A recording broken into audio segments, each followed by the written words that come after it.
What's going on, everybody? Welcome back. So I want to talk to you guys today about a little trick that I do that might help you out. So when you get new zoanthid frag plugs, especially zoanthid frag plugs, they sometimes will have hair algae on them.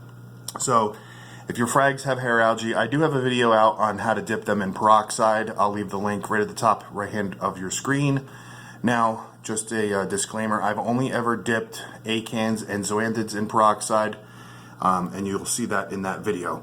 But anyway, so all my frags always go on frag racks, and most of the critters can't get to it. You know, snails can get to it, the fish can get to it, but the blue leg hermits, which I use as my #1 algae destroyers, they can't climb the glass and get to the frags. So instead of using the peroxide, what I like to do is I'll get a glass dish and I'll fill it with some sand. The reason why I fill it with some sand is because these are on frag plugs and I don't want them to like fall over, tip upside down.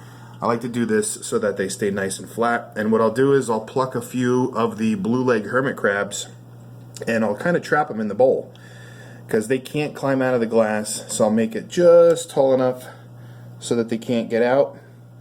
And I'll actually let them sit in there for about 24 hours, and that's usually more than enough time for them to clean. Let me see if I can get a close-up view of them so we could take a look at what the frags look like beforehand, and then we'll look at them in a day or so. Alright, so you can see here that they are attacking this little colony of zoanthids right there.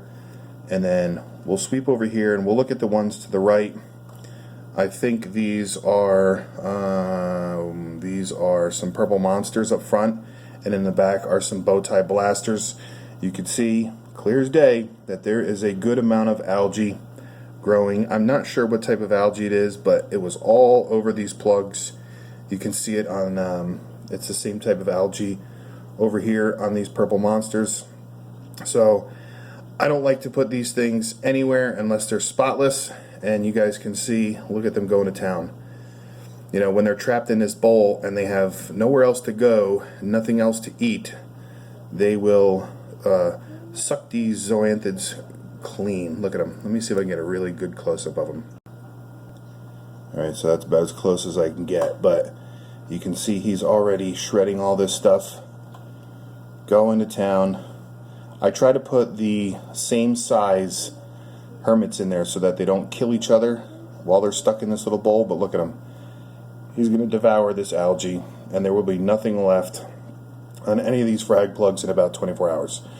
So, like I said, let's give it about 24 hours, and we'll check back this time tomorrow.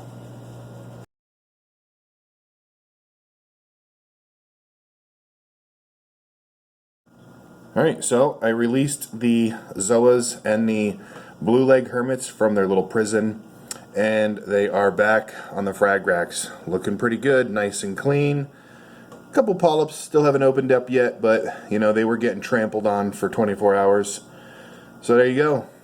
If you don't want to use the peroxide method, you can get yourself some blue leg hermits.